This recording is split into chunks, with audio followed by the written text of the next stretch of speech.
we work so hard for this life, but oftentimes we never actually enjoy it because we're like, on to the next thing, on to the next thing, on to the next thing. I'm guilty of that. And I love that part of me, but also I recognize that that can turn into a toxic trait really quickly. Now that I'm a mama, like, I think, you have this baby, and what does the baby do? The baby teaches you presence and stillness more than anything.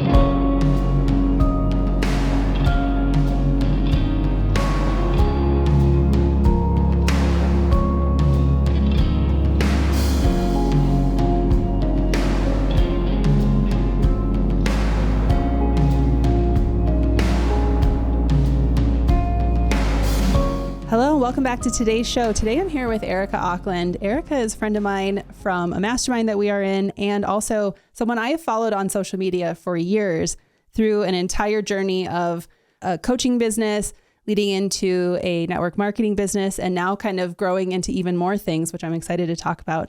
Erika is an entrepreneur, a business mentor, a podcast host, and a mama, of course. So welcome to the show. Thanks for having me. I'm so excited to be here.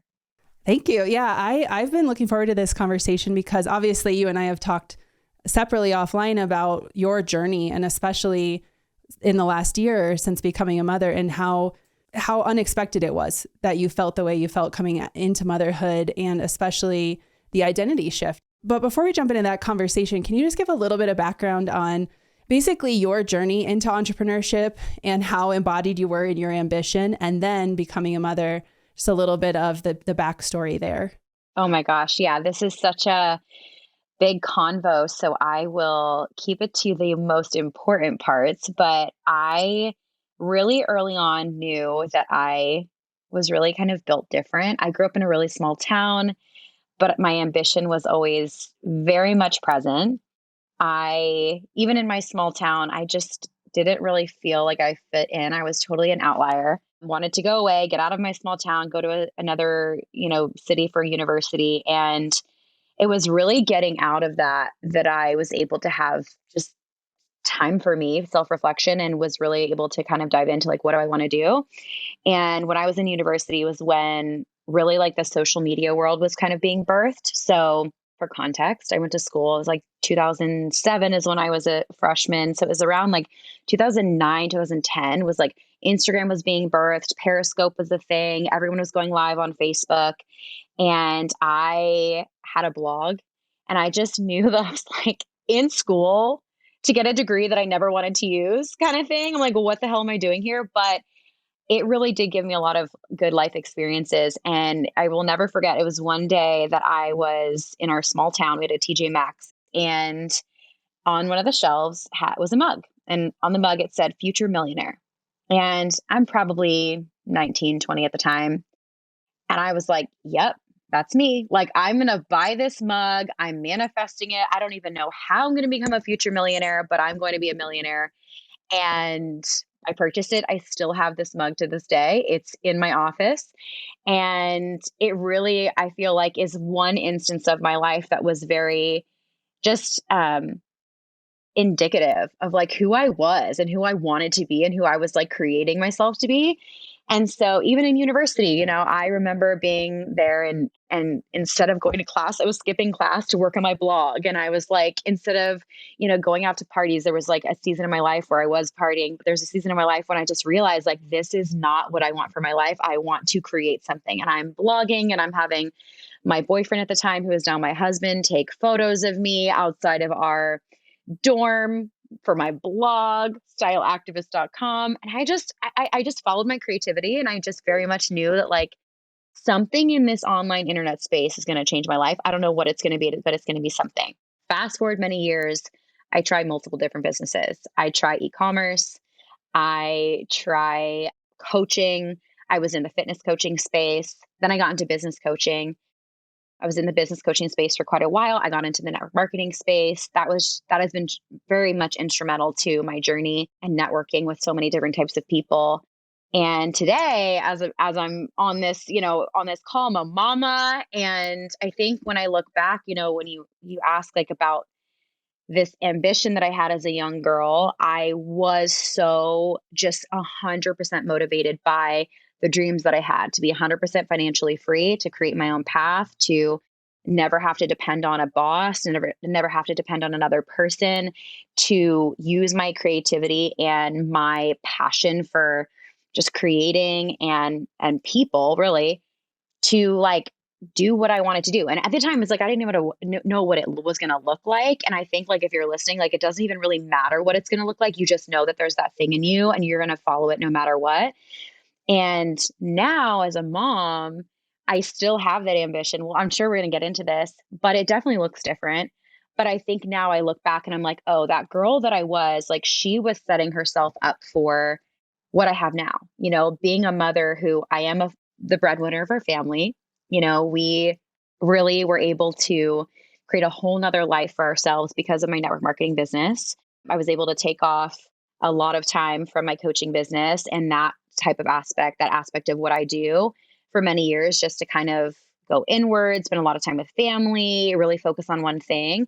And it's like that girl that I was who pursued all these different things and honestly just chased that feeling that, like, this is alignment. Like, she gave me what I have today, which is the ability to be a present mama. Like, I'm with my son every day. We have the freedom that I always dreamed of as a little girl. I saw my parents work super, super hard. Both of my parents are entrepreneurs. They owned restaurants. And so they instilled that hard work and that work ethic in me.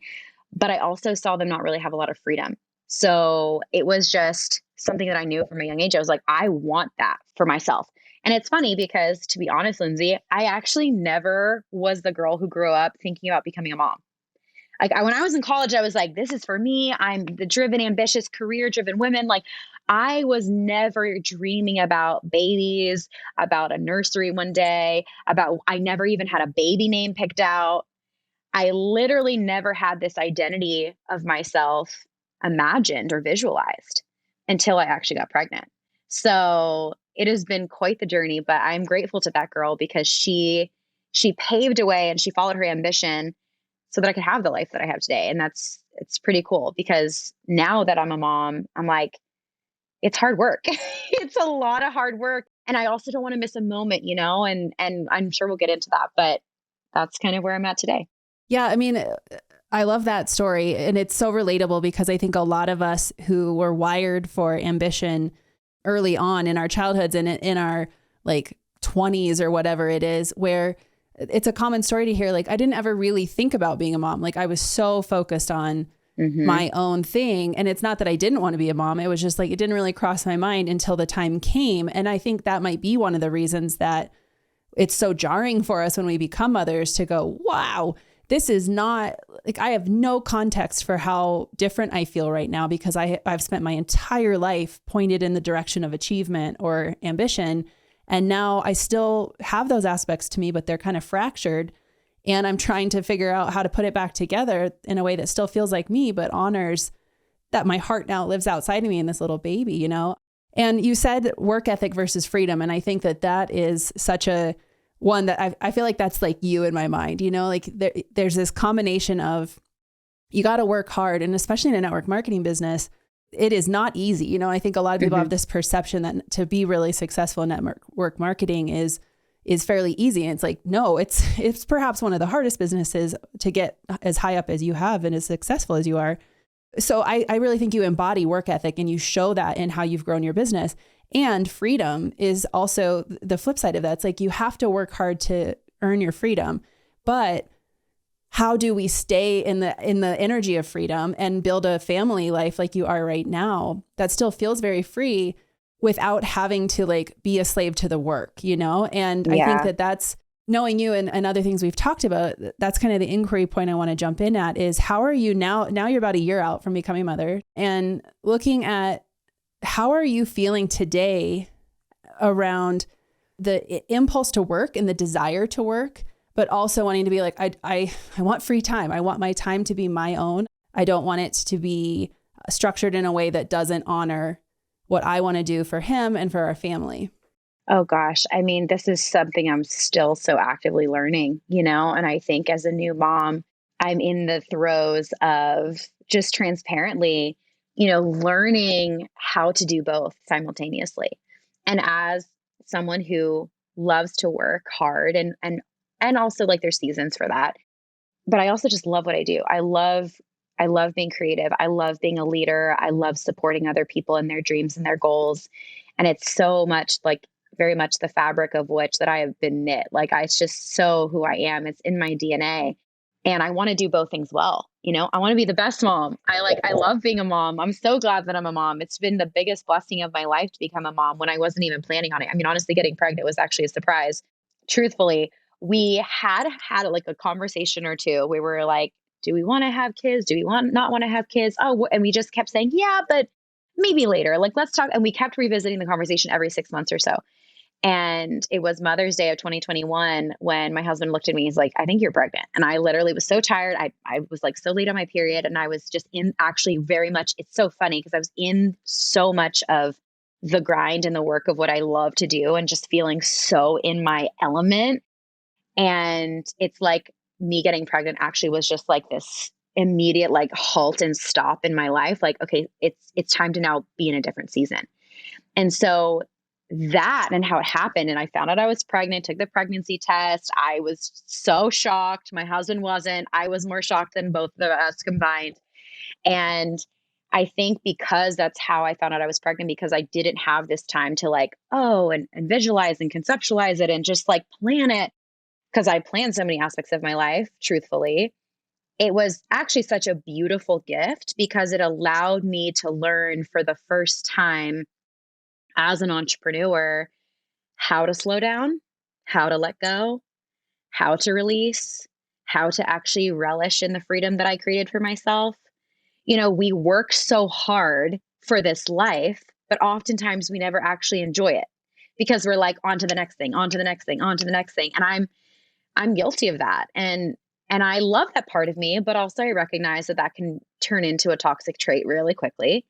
And so I think now that I'm a mama, like, I think, you know, you have this baby and what does the baby do? The baby teaches you presence and stillness more than anything. I mean, you know, you can't pay attention to anything else when your baby is crying and your baby needs you. Or now my son's a toddler, you know, all around the house. And I truly cannot even be on my phone around him because he wants to whack it out of my hand and he's like, pay attention to me. So, you know, I've had to learn. And honestly, he's been my greatest teacher. He's been my greatest teacher in like learning how to pause. And I think an element of like scarcity comes up, or at least it came up for me, you know, because I think why was I constantly on this like go, go, go, go, go, on to the next thing, on to the next thing, create, create, create, even though it was so what I'm meant to do, like we can't operate like that all the time. Yeah. You know? And so it taught me that. When you had him or, you know, so you find out you're pregnant, unexpected. Sawyer, our first son, was also a surprise. And I relate to what you're saying because it was like, oh yeah, I'll just be able to like keep working. He'll just fit right into the little story we're already living in, and he'll be my little sidekick and I can just hold him while I'm on meetings. And I mean, anybody who has had a newborn knows that that's not actually how it works. No. But, you know, so during pregnancy and headed into, especially because you have to be really present in your business too, because you're the leader of it all. And yeah. So were you expecting to come right back and like jump right back into work or be able to kind of work on your phone while having a newborn? And like, what was the expectation you had versus what did you really experience in those early months? Oh my gosh. So I have my son in January. I have a event that I'm invited to go to. It's in Miami. I live in Nashville and it's in February. It's about 4 weeks postpartum. And the whole time that I'm pregnant, I actually had pretty excellent boundaries when I was pregnant. Pretty proud of that. But I think when an element of like, okay, now the baby's finally here, I'm ready to like get back into life or something, which is really silly because the fourth trimester is real. Like you need to take that time. I mean, even just on data has shown that women who take time to rest in the fourth trimester have way less severe menopause, have way less, intense postpartum anxiety, postpartum depression, actually taking the time to re-nourish yourself, replenish your minerals, all those things. But what do? I say, I'm going to go. We're not only going to go, And this is when kind of, COVID was still circulating. So we were like, well, we don't really feel comfortable flying. So we're going to drive. We're going to drive from Nashville to Florida with this little baby, 4 months old. We're brand new parents. It should be fine. It should be fine. On the way down there, it was fine. He honestly slept most of the time. But I feel like around that like 4, 5, 6 week mark, little babies start waking up and they're more like they're just entering a different phase. And they're not as sleepy as they were in the beginning. And so we really had the most challenging drive back from Florida that we did not anticipate. And that was just that's just a picture of like my decision making in the beginning months. Okay. I'm like, yeah, of course we're just going to get in a car and make a whole road trip out of it. No big deal. Go to Miami, dress up, go to meetings, Kyle will take care of. And we actually brought my mother-in-law, my husband, Kyle, and my mother-in-law kind of tag teamed. I'm pumping in between meetings. I'm, trying to keep it was chaos. Okay. And I think that was really like what I thought it was going to be. It was going to be easy. I thought it was just going to be me kind of getting back into it. Me just sure, like hold the baby, just, post a reel from my phone. No big deal. Build my business while I'm still bleeding, like craziness. And really what that caused me to do was slow down. We actually had some complications with breastfeeding and it was really, really challenging. We ended up getting a tongue tie revision for our son. It was March. He was born in January. So it's like 3 months in. And a lot of those experiences back to back just really made me realize I needed to pause. And it was around that time that I said, okay, I'm actually not going to do any calls. I'm not going to do all these things that I thought I was going to do. And I'm just going to completely really take off of work. And while I was still posting things on social media that lit me up, I'd post little recipes here or, these are the things that I'm doing in postpartum, just naturally liking to share. I loved to share my journey of postpartum. I really honestly didn't work and I didn't really go back to work until July. And so it was about 6 months after having my son. And that was so important, I think, for me to be able to experience because as someone who is, a little bit of a former workaholic, to be able to take my hands off and to be able to see that actually I don't need to be in my business every single day. Actually, what I built actually continues to grow even when I'm not present every single day. Actually, taking off 6 months didn't even really hurt my business. That was really powerful for me to experience. And I'm glad that I had that self-trust because, now that I know for my second child, that time is so sacred. That time is so important for the mama, for the baby, and for the family union. And yeah, it was a huge lesson that I learned because I tried to go back too fast. I tried to do things that I thought I could do. My ambition overtook my actual physical, mental, emotional needs. And it was a big lesson I learned. Yeah. I wonder, so during that time, I mean, obviously you had kind of the obvious things happen, like the breastfeeding struggles and the confronting things that make you go, okay, I need to slow down.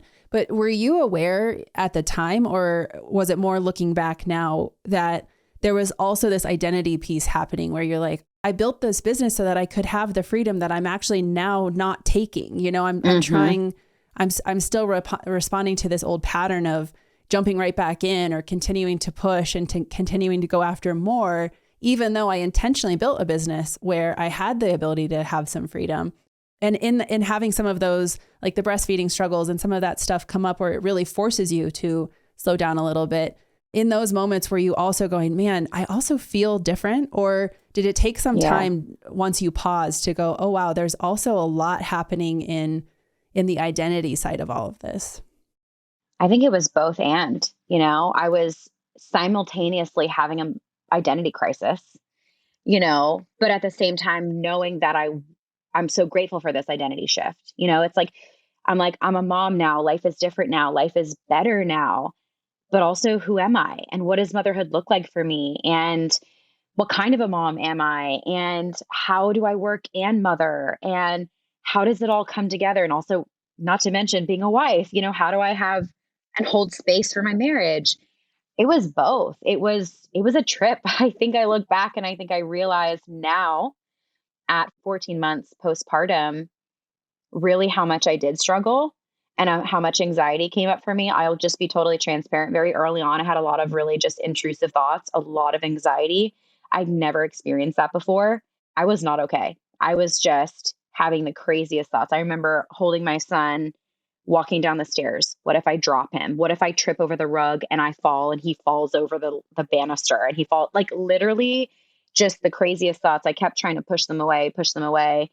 And because I logically knew, well, I have to do this. And these are the things we have to go to the appointments for him. He has therapy, feeding therapy. And it's like the mother really does get put on the back burner more often than not, Mm-hmm. because the baby is the priority. And so I look back, I'm like, yeah, I absolutely struggled with identity. At the same time, I think it was, I think at the same time, it's like I was struggling with my identity. I was struggling with who I am as a business owner, as a human and an individual. But at the same time, it was like something better was being created, Yeah. and I'm glad I took that time, because I think if that time isn't regarded and if it's not held sacred, like, I can imagine myself being 14 months postpartum today, like I would still feel that. And now I kind of feel like I'm finally coming into myself again. I feel like I'm like really solid in who I am again for the first time since becoming pregnant. But it's a roller coaster. It's the Yeah. ebbs and the flows. Even, and I can look back to it. I can say, like, there was periods where I was like, okay, I'm getting this now. We're figuring out this like breastfeeding pumping thing. I ended up having to be exclusively pumping. It was really, really challenging. But once we kind of decided that's what it was like, okay, this is what it is. And we could put a label on it. I could come to terms with it. And that's what it was. But then, like, as things go, and then your child has a developmental leap, and then suddenly he's not sleeping. And then when you stop breastfeeding, I stopped breastfeeding around 10 months. And so that was like a whole nother identity shift. And so it's like, it's not just one identity shift, it's multiple through the whole time, and I'm probably going to come into another one now that my son's almost, he's basically a toddler. And so it's constantly evolving. Oh, and yes, I will tell you that as they go through their, like going to kindergarten, and the mental load of it just continues to evolve and change. And then, you mentioned scarcity, which I want to talk about, Yeah. because I think a lot of us who are ambitious, like the shadow of ambition isn't necessarily laziness, it's scarcity. Yeah. Like I Oh, really feel like a lot of the reason some of us are so, like our generation especially, is so patterned towards ambition is because we were taught to fear scarcity, and so you have to be constantly pursuing more, because if you slow down, you're going to lose it all, or you're going to run out of money. Like those are my mom's voices and my mom's voice in my head being like, well, if you don't do this, you're going to be a bag lady, and I think so like, relatable. yeah, and I think some of that identity, when like you're talking about in those early days where there's so much focus on the baby, and the initial pattern to jump back in is really a response to scarcity, to go, Yes. I like to glorify it as like, no, I'm just ambitious. Like I wanted to serve my people, but a lot of it is actually like, there was a scarcity feeling. I have to get back in. I have to keep going, because people are going to forget about me, or my business can't run without me. And you said it, it took you a couple of months for you to realize, wait, actually, if I take this time, I did set this business up to be without me. But even the proof of that doesn't necessarily unwire our scarcity belief system. And then to the other thing you said, which is like, as things change in the mother load, I feel a lot of scarcity for the things that have passed, like I don't want to miss these days. I don't want to miss these hours with them, because they grow up so quickly, and all of a sudden you're dealing with like kindergarten things, and I'm no longer dealing with baby things, and there's this excitement for it, but also this nostalgia for what you've lost, or what has passed. And that kind of feels like scarcity too. And so one is, I will confirm to you that it just evolves and changes, there's Yeah. always more Oh in gosh. every stage of life they go into. But also I want to drill down on this idea of scarcity and your thoughts on it, because, you have found such a level of success, and you've done the hard work to get there. But even then, you still felt like you still had the response kind of a scarcity response initially to go, I think I have to get back in. And so how do you navigate now, a year out, and you have a healthy business in the network marketing side, but you're also looking at new things you want to do? How is scarcity coming up for you, or does it come up for you, especially around money and financial freedom? Oh my gosh, absolutely. I think at the root of every ambitious person is this fear of not having enough or losing it all. you Yeah. know, and that's so real. I realized that when I had my son and I was like trying to get back into it. And then everything just stopped me in my tracks. Like I didn't have an option. I had to slow down. And I had a lot of time to self reflect and like, what's coming up for me right now? Why do I feel so anxious about this? And it's exactly what you're saying, Lindsay. It's like, what if it crumbles? And one of my biggest wounds is just it's financial security. I've seen my parents have a lot and I've seen my parents lose a lot. And I think growing up, that really affected me because my fear, like this underlying fear that's always been this common thread underneath all of my ambition, is never wanting to lose it all, never wanting to not have it. And that is just so true to me. And so scarcity certainly comes up for me, for sure. I mean, I think it's something that I'm constantly navigating. And it's funny because as a mom now, I'm looking at my son and I'm like, gosh, I don't want to put all of my scarcity on him. I'm like, I need to fix my shit because I don't want him to carry what I have and what I carry. So I'm actively doing a lot of work. It's funny. We were talking on Instagram the other day. We're both reading the book, Creating Money right now. And it's just so good. And I'm doing a lot of, it's almost like multiple layers that I've discovered within myself. At one point I used to think making $100,000 a month was a lot of money and impossible. And it's like, you have that, right? As an entrepreneur, it's like at one point, $30,000 is a lot. Then you're like, oh, I've done that before. Then it's $50,000. Then it's $100,000. And it's like, you realize that like you can get to these next levels, but then like those same kind of common beliefs and feelings are still there. They might just look a little different and it might be at a different level, but it's still there. And it's like, I may make a certain amount of money now that I never thought I'd make before in my life, but I still have that feeling that comes up for me of like, but what if I lose it all? But what if it crumbles? But what if tomorrow overnight, it's gone? Which is such a silly belief. But if you're listening and if you felt that, like, it doesn't matter what level you're at, it's still going to be there. So I think that's validated for any person. But for me today, I think it's just now as I'm branching into new things. For example, we're launching a podcast at the time of this recording. The launch is in works and that will be coming soon. And we're so excited because we actually had you on the show and that was actually unbelievable. It was so good.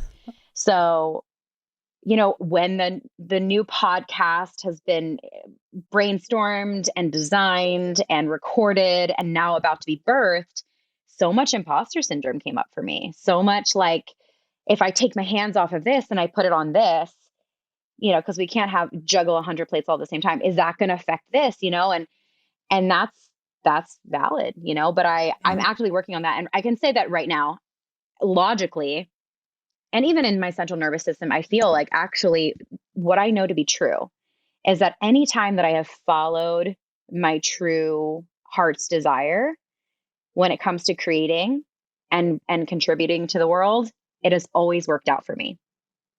And my mantra is like, everything's always worked out for me. Everything's always working out for me. Everything's always working out for me. And it's true. And so that's really how I combat when that scarcity comes up. And it's like, is this really true? Byron Katie has a whole framework for how to work through limiting beliefs that come up, right? It's the work, right? It's the actual work. Yeah. And I practice that and I do that. I'm like, is this actually true? Because it's almost never true, but it's just, the monkey mind that we have.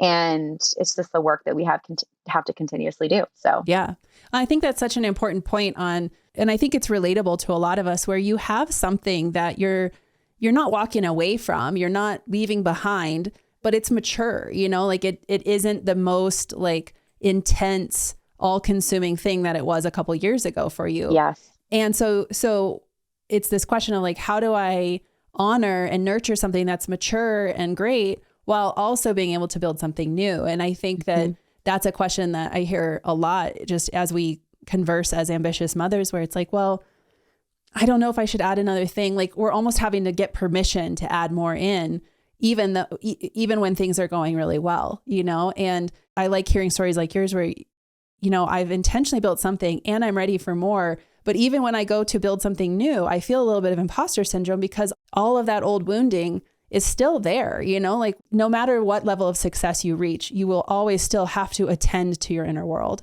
and be conscious of those habits and patterns that come back up. And I think it's cool to hear people like you have had a lot of success say, hey, when I'm starting something new, I still feel it. I still have the questioning of, am I going to be good at this? Is this going to be successful? What if everything else falls apart because I'm not paying all of my attention to that? And I think, in looking at how does that factor into your mental load, the mother load, as I say, as you go about your day where you're excited about something new, you're still putting a lot of work into the mature thing that you have. And all of this is in the context of, living in a world where you've got a 1-year-old and crazy shit happens around us every day, good and bad, and threatens our existential motherhood. How do you manage that mental load of like, I've got something mature that I still love, that I'm putting time into. I've got something new that I'm really excited about, but also feels like edgy for me. And I'm a freaking mom with a 1-year-old in a world that feels kind of crazy. Gosh, yeah. I think, first of all, asking for help. I am so here for help, outsourcing, getting support. I know it's a privileged thing to be able to say that I do have a lot of help, and I'm so grateful for that. Definitely have worked really hard to have that. But, I really can't do it all, and I don't want to do it all. And there was a season of my life that I tried to do it all, and it doesn't work and it doesn't end well. And so how am I able to be a mom? How am I able to be a business owner while simultaneously birthing new projects? Asking for help. When we went to go and decide to do the podcast, one thing I knew was if I'm going to do something, and I'm definitely in this season of my life where if I'm going to do something, I want to do it really well, because I'm just not available for half-ass results, because half-ass results feel really icky in between. The in between to me doesn't feel like my best self. And I want to bring my best self to what I create and what I put my name on. And so when we said we're going to do the podcast, we said, okay, well, if we're going to do it, we need to elicit help. Like, we cannot do this on our own. It's my husband and I that are co-hosting it together. And so we hired a producer, we hired an editor. Our producer also helps with our social media. And so behind the scenes, they're making it all work. And we say, we want to interview her. That's an amazing brand. We'd love to talk to them. Oh my gosh, like, this is a cool idea. We get to be the creatives. We get to be in our zone of genius, but we don't have to be doing the work that bogs us down, so that when we're done with the interview, and to be honest, even creating the podcast, in order to make it work, we have to hire childcare. We don't have family where we live. So we don't have someone we can call. I don't have a mom. I don't have a mother-in-law. I don't have a friend. All my friends work for themselves, or they work themselves and they have their own children, right? So I have to find childcare. We have our childcare that also has to coordinate with our producer, that also has to coordinate with our schedule, that also has to coordinate with our editor, who comes and actually sets up all the equipment. And she's the one that plugs the mics in and sets up the cameras, and she does all of that. So that's 4 different parties, separate parties, that all have to coordinate to make it work. And not to mention that there might be a night previous that we didn't get that great of sleep, that we're not fully mentally there for. So that's just the reality of bringing and birthing a new project into being, into existence, now that we are parents. And the only way that it's possible is with help, the only way that it's possible. So if that's on our scale, I think that if I was just starting out, and if I was in this place of wanting to start a new project, I would still try to find a way to, get childcare. I used to say all the time, it's hilarious. And I just want to give a public apology to any mother who ever heard me say this before, because now I know better. But I used to say, just work when the baby naps. Just work when the baby naps. I'm laughing at my previous self because I was so ignorant. I had no idea what I was talking about, because it's pretty much impossible. And also, sometimes when the baby naps, you need to take a nap. But also, we also know how challenging that is, sleep when the baby sleeps, right? So I just truly believe that, asking for help is so essential for our success as mothers. And it's like the village. The village is supposed to exist. I know that our society has gone so far from what that used to be and what it is supposed to be, but that's how we are designed to be. We're designed to have a village to support. You're not designed to do it all alone. And I have such a craving to get back to that myself. And I think that if more mothers were willing to ask for help, and I know that sometimes it's not always possible, so I want to be sensitive to that. But if it is possible, like, you don't need to do it all, mama. Get some support, hire an assistant, have someone who can come and watch your child for an hour so you can have a minute for yourself. Even if to start, it's just you getting in a magnesium bath, to have a minute to collect your thoughts so that you can give to yourself, so then you can go out and actually create and do what you're meant to do. Yeah. Yeah, I talk about this a lot, and you nailed it with like the desire may be there, but if you're going to try to force it into time that you don't have, or you're going to try to layer it on top of being present with your children and stuff, it will always kind of feel that half-assed way where, and I've done that, you've done that, like that, there's nothing against that. But that's part of what the show's purpose is to help raise awareness in all of us, including us mamas, to go, hey, it really doesn't work. It doesn't actually feel good to do everything all at once, but that's not to say you can't do both things well. And there's a formula to trying to figure out how to do both things well. And it really is, almost everyone I've ever asked these questions to has said exactly what you said, which is you have to find a way to get help.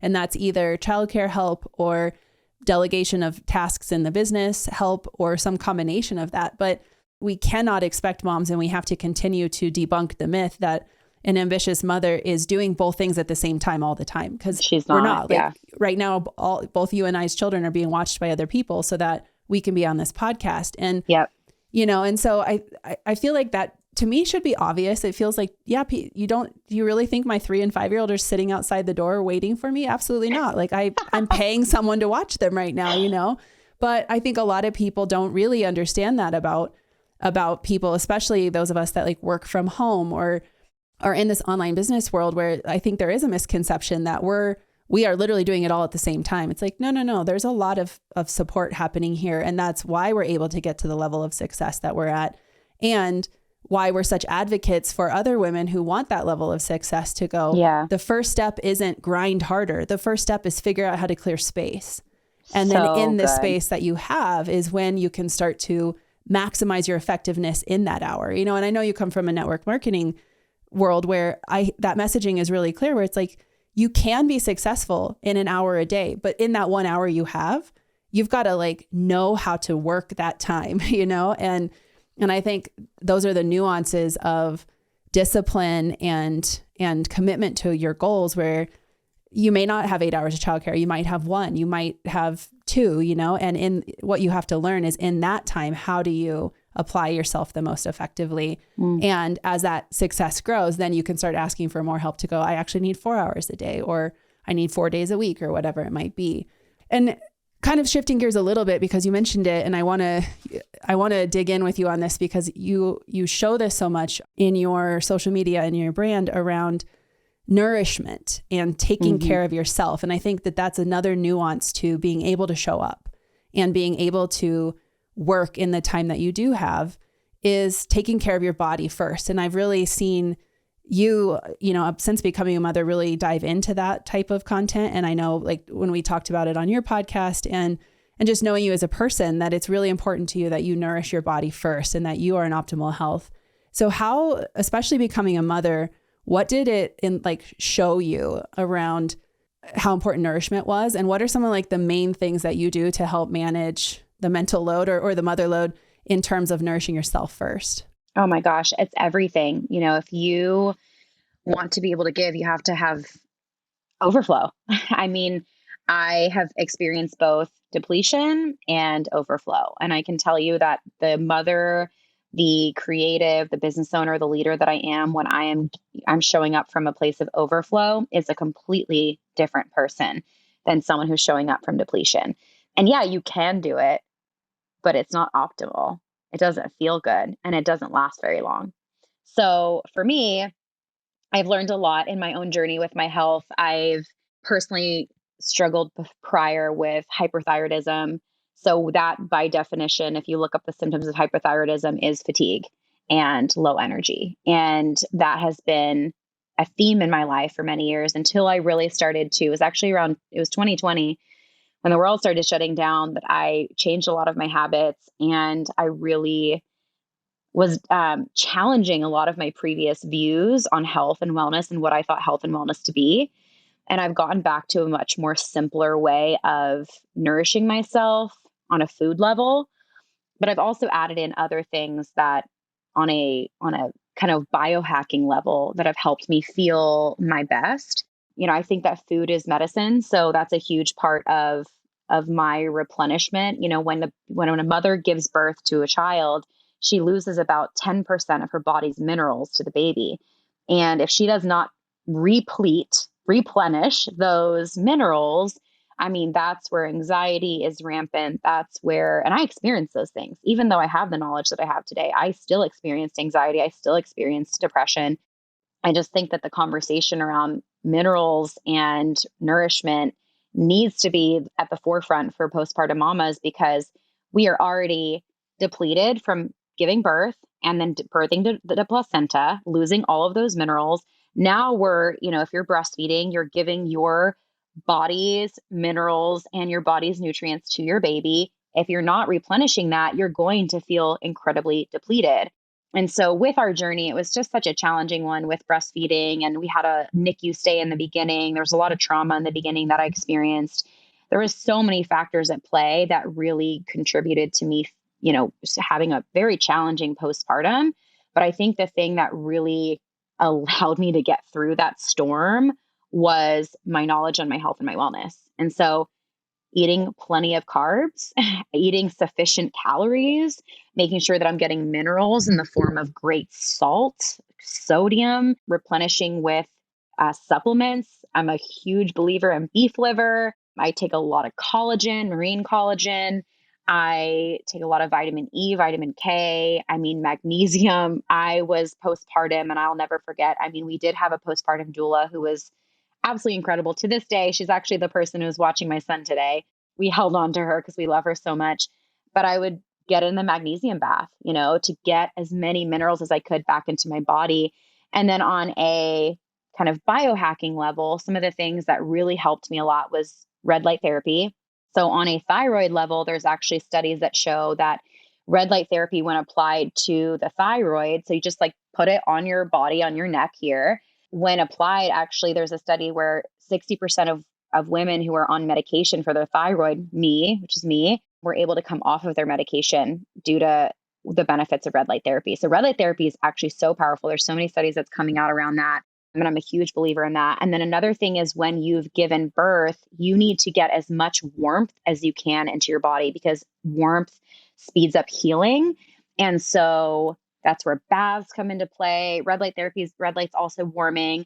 Saunas. I was trying to just get as much warmth as I could into my body, because that was going to help promote healing, also promote just my thyroid and my adrenals working optimally. So even just the food that I was eating postpartum, a lot of soups, a lot of stews, a lot of really warming foods. I was staying away from salads. I was staying away from cold smoothies, because those things actually are, they're cold to the body. So that was a huge, the knowledge that I gained was very much in pregnancy, actually. In pregnancy, I did a lot of reading. There's a book that's called The First 40 Days, and it's actually based on a lot of other cultures, specifically Asian culture, also South American culture, where they actually make the mama stay in bed for 40 days. You don't leave. My midwife, after I had a baby, I did have a home birth, and my midwife, as I'm sitting in my bed, she says to me, you don't leave your bed for a week, you don't leave your room for 2 weeks, and you don't leave your house for 3 weeks. And so that was really good advice. I left 4 weeks after, which was too soon. I shouldn't have left the state after that. But, now I've learned from my second child. But yeah, that book is absolutely incredible. And it gave me so much great knowledge. I think it's so interesting. And we could probably do a whole other podcast just on the nutrition and nourishment and all of that around birth and postpartum, and even into early childhood, because I think even I feel it where I'm, my youngest is going to turn 4 in May, and I still feel like I have depletion issues in different aspects. And I'm using, now I'm having to do peptides and hormones and all kinds of stuff to get to kind of shock the system back into alignment, because I didn't nourish well enough. But the way that our culture is wired after birth is the baby. Help the baby, get the baby, make sure the baby's okay. And you get your 1 6-week checkup. And at that checkup, they're like, have you, you have to check all the boxes, make sure that they're not worried that you're going to harm yourself. And then that's basically, and they look at your incision or your healing if you had a vaginal birth. And that's basically it. There's no education and no guidance on nourishment and rebuilding, physically, or obviously all the other stuff we talked about around identity. And I had summer babies. And so I was hot all the time because of being the summer. And so I did the exact opposite thing of I just was constantly trying to cool myself down, which was also Yeah. You know, like now looking back, I'm like, damn, how come I didn't know this? You know, why is there no education and no resources? And I know like times have changed and there's so much more now, but even now, I still feel like a lot of us are wired to get right back into it, you know, and as long as the baby is okay, everything's okay, which is not true. Even myself, I had a natural birth, I had a home birth, I hired amazing midwives. And even so, with my care, I had a 6-week post birth appointment. And that was it. Yeah. Like there's no other follow up. I know in a lot of other countries, there's so much more postnatal care that we just don't have here in the States. And I think it's a true detriment to the mother because the mother is really the epicenter of the family. Like, let's just be honest. Like, we are the one who makes the home and determines the energy and the mood of the home and the flow of the home and the family. And what are we doing? We are truly not honoring the mother by encouraging, this whole bounce back culture, encouraging her to just get back into it. Oh, look at mama, and celebrating her for how fast she gets back into things. We're celebrating this thing that we should be saying, no, mama, sit down. Sit down. You need to rest, get in bed, like go sleep. Like this is how you recover. And just, like I mentioned earlier, the statistics and the data that are shown on how they navigate postpartum directly affects menopause. And I'm not at menopause yet, but I saw my mother go through menopause. I saw how challenging and hard that was for her and how she still to this day has hot flashes. And I'm like, I don't want to have that. But we've normalized that. We've normalized that in our society. So this whole bounce back culture and just focusing on the baby, of course, we want to focus and take care of the baby. But the mama is being ignored largely. And I think it's totally a disservice. Yeah. It makes me think, like, as you're speaking, it's like we celebrate, we normalize what ultimately boils down to a completely dysregulated nervous system, because the identity piece, the physical healing piece, the lack of sleep, like all these factors contributing to just massive sympathetic nervous system fry in a new mom. And all the messaging is, that's how you're supposed to feel. Get back into it. You got it, girl, And I think that's why so many of us years down the road, like I'm sitting at almost 4 years out from my last birth. And over the last 6 months to a year, waking up to, God, like I was still so dysregulated that many years out because there's no time to slow down. Like once you get out of postpartum, it's not like you can then take 6 months off, like now you have older kids that are even demanding in a different way. And so if you miss those early months, weeks and months of time to recoup and to replenish, it could haunt you for years, And I think that's a lot of where the mother load comes from in moms that have a little bit older kids, where I'm at going, I have been run ragged. Like I have been in nervous system dysregulation and totally depleted now for years. And so everything is a trigger to me. Everything feels heavy. And that's what we were talking about earlier before we hit record, is how do we be real about what we need while everything continues to load onto us for lots of different reasons. And obviously I can't press rewind and go back and replenish myself after birth. So how do I do it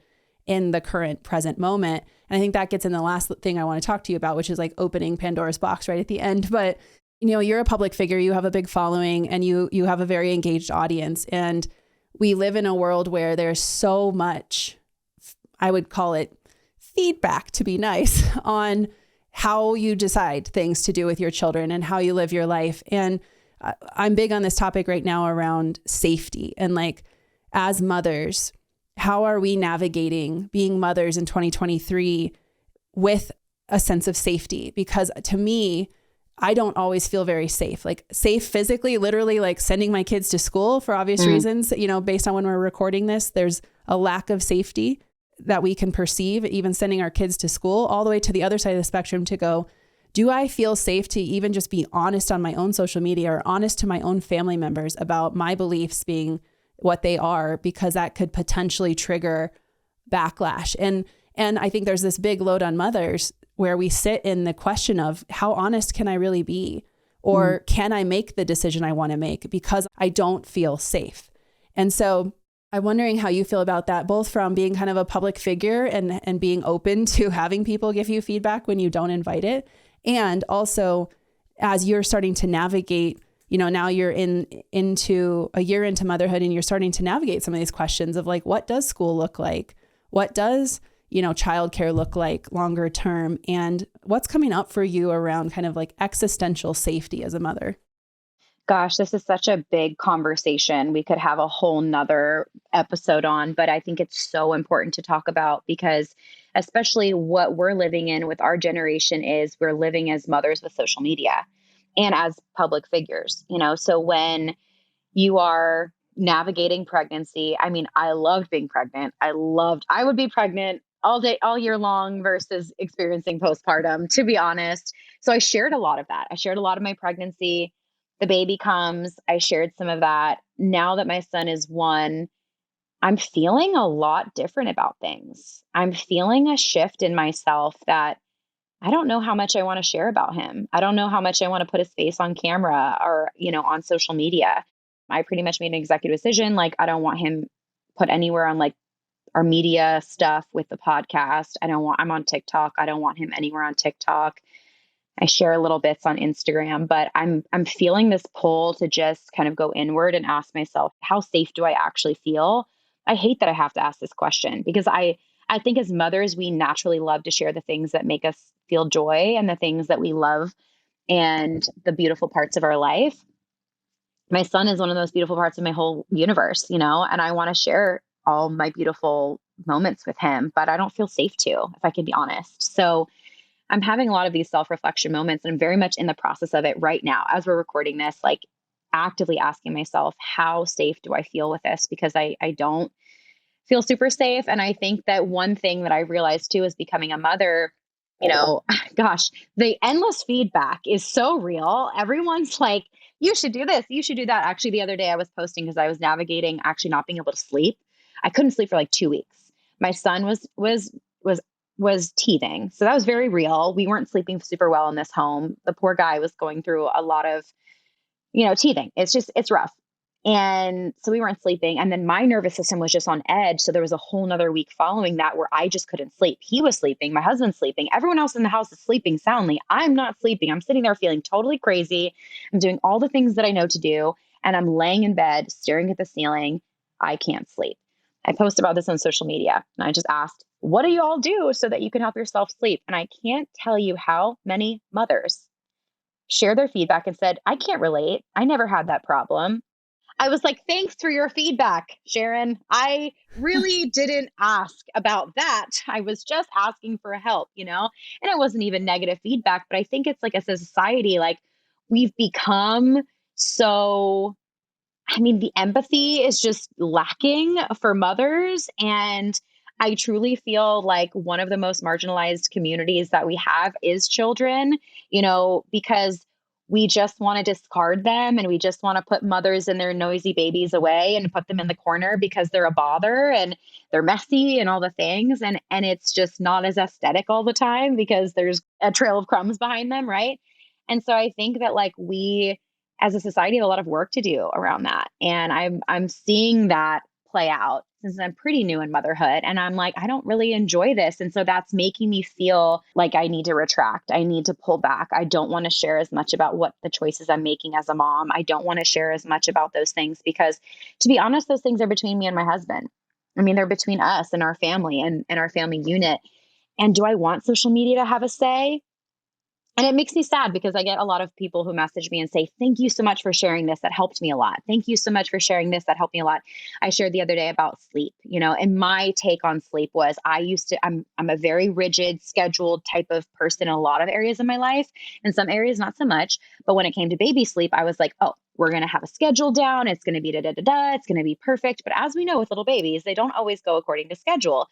And I used to stress myself out so much about this specific part of my life and mothering.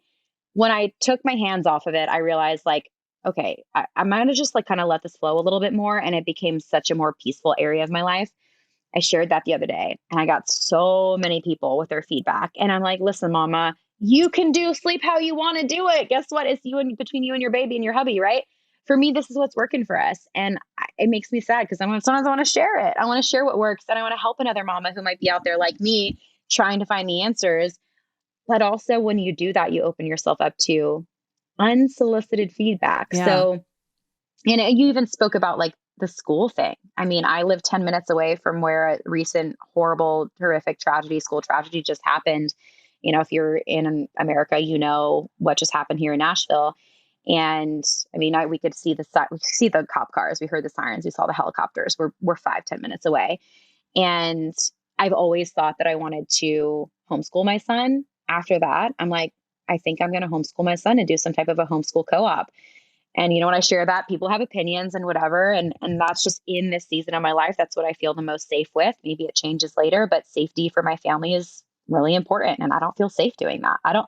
At this point, I'm like, I don't feel safe making that the opposite decision. So Yeah. it's a loaded conversation, but I think that as mothers, like if we can just give each other more grace and more understanding and more empathy and just sit with each other. And sometimes it's not about telling other people what they should do. It's just about listening and holding space, because that's all mamas need, because mamas know, and in our hearts and our guts, we know, we have that intuition. We know what's best for our families. And so I think if we could just see each other that way. Yeah. It is a longer conversation. But the thing I'll say about it is, I think a big part of the mother load is that we are so aware of other people's opinions. And there's this, I blame social media mostly, but this draw to like offer your opinion constantly. And I feel like if we actually knew all these other moms in person, we would have massive empathy for what they do, because they aren't that much different than us. But when you see just a snippet of a decision that they're making and you go, well, that's different than what I would have done, or she's going to regret that, or something that is your experience projected onto them, there's just this open invitation, it seems like, to say that, where to me, I'm like, I think this is where motherhood is really suffering in our culture, because what we're lacking is the in-person connection, the actual village, the true proximity to other mothers, where we could be around people that had different opinions or different belief systems than us and go, well, I wouldn't make a homeschooling decision, but I 100% agree with, I want my kid to feel safe. I want to feel safe with where my child is during the day. And so for me, homeschooling might not be the solution, but I share your deep fear of sending him to a school where something might happen. And it's like, okay, we have that commonality. Why do we have to highlight the difference? And I think that's a huge, like a much larger conversation, but this piece of safety where, what if we could just agree that we all at the base of all of our beliefs is, I want my child to be healthy and happy. I want to know he's okay. And I want to feel like myself. Like, I want to love my life. I want to do what I want to do with my life. I want to help people. And I want to know my babies are okay. And I think you, Erika, want that. I think every other mom that we know wants that. And I believe the best in people. And where that starts to break down is when the mother load really explodes, to go, now I feel all this pressure to conform, or I feel all this pressure to hide my truth, or I feel all this pressure to make a decision that my intuition is screaming at me not to make, but I'm going to do it because that's what my partner or my family or my peer group or social media is telling me I should do. And anyway, we could go on and on about that, but we've already taken up so much time. But no, it's good. And it's like, I think to summarize that, it's like, we were never meant to parent with Instagram. Right. We were never meant to mother with Instagram. So I think that's, for any mama listening and you're struggling with what to do and what decisions to make, I think if you intuitively go deep and within, you will find the answers. And I never dreamt about being a mom. I never planned on really like visualize what it's going to be to be a mom one day. But suddenly I just had these gut feelings. And it's crazy because I look back in this past year and every single time I just went with that intuitive feeling, I was always right. It was always actually the right decision for me and my family. So what you're saying is so beautiful. And I couldn't agree more. Well, I know we could keep talking. I'll have you back on for another round. But before we sign off, can you share where people can find you? And I highly recommend that you follow Erika, especially on Instagram, because you really see the real truth of managing a big business, navigating something new, and being really present for a child who is still very young and in need of his mama. Thank you. Okay, so if you want to come over on IG, it's at Erika Auckland. And also, those of you who are like popping on TikTok, just saying, I've actually been growing on there, and it's been a little bit more of a hodgepodge of content, sharing more behind the scenes that I actually don't share on Instagram. So if you want to come over there, there's not much motherhood over there just because I'm I don't know. Mama life is staying on IG, but if you want to come over on TikTok, it's also at Erika Auckland. So yeah, come connect. I would love to meet you. Awesome. And the Trust Issues podcast launches here probably about the time that this episode is airing in late April. So definitely check that out.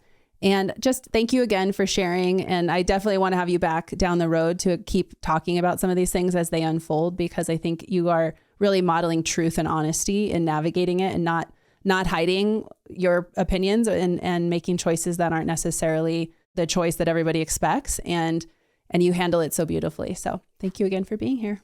Thank you for having me. This was so wonderful. And thank you all for listening, and I'll see you on a future episode.